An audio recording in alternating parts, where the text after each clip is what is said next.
قرآن پاک میں 14 ایسے مقامات ہیں کہ جن کی آیت جو ہے وہ تلاوت کرنے سے انسان پر سجدہ تلاوت جو ہے وہ واجب ہو جاتا ہے۔ اب وہ سجدہ تلاوت جو ہے سننے والا اور پڑھنے والا اس آیت کو پڑھنے کے بعد ان دونوں پر یہ واجب ہے کہ وہ سجدہ کریں،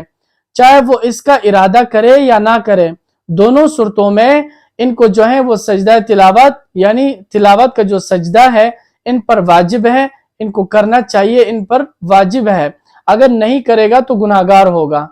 ریڈیو پر اگر سجدے کی آیت جو ہے وہ تلاوت ہو رہی ہو تو اس سے سجدہ جو ہے وہ واجب نہیں ہوتا، یعنی سجدہ تلاوت وہ واجب نہیں ہوتا، اس لیے کہ وہ جو ہے وہ براہ راست نہیں ہوتا بلکہ وہ پہلے کی ریکارڈنگ ہوتی ہے۔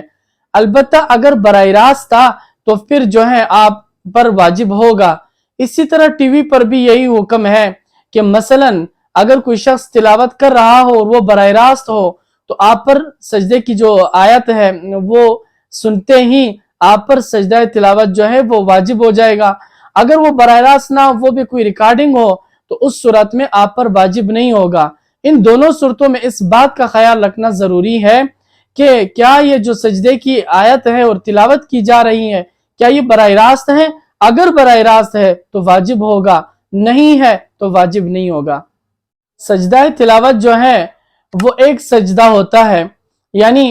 قرآن پاک کو سننے کے بعد، وہ آیت سننے کے بعد جب آپ پر جو ہے وہ سجدہ واجب ہوتا ہے تو وہ ایک ایسا سجدہ ہوتا ہے کہ آپ اس کی نیت کریں اور جا کے سجدے میں جا گرے، سجدہ کرے اور وہاں 3 مرتبہ سبحان رب الاعلیٰ پڑھ کر اٹھ جائے اور تکبیر کہے، یعنی 2 تکبیروں کے درمیان ایک سجدہ ہے۔ ایک تکبیر سے آپ جاتے ہیں اور دوسری تکبیر سے اٹھتے ہیں، نہ ہی اس میں کوئی ایسی رکوع ہے یا قیام ہے اور نہ ہی اس میں تشہد ہے، بلکہ آپ نیت کر لیں اور سجدے میں جائیں اور پھر وہاں تسبیحات پڑھ کر سبحان رب الاعلیٰ پڑھنے کے بعد اب جیسی دوبارہ اٹھ جائے تو تکبیر کہتے ہی یہ سجدہ ادا ہو جائے گا۔ جو چیزیں نماز کے لیے شرط ہے، یعنی بدن کا پاک ہونا، وضو کا ہونا، جس طرح بدن آپ کا پاک ہونا چاہیے اور اسی طرح کپڑوں کا پاک ہونا، جس جگہ پر سجدہ کی جا رہی ہو وہ جگہ پاک ہونا، یہ تمام تر شرائط جو ہے اس میں ہونے چاہیے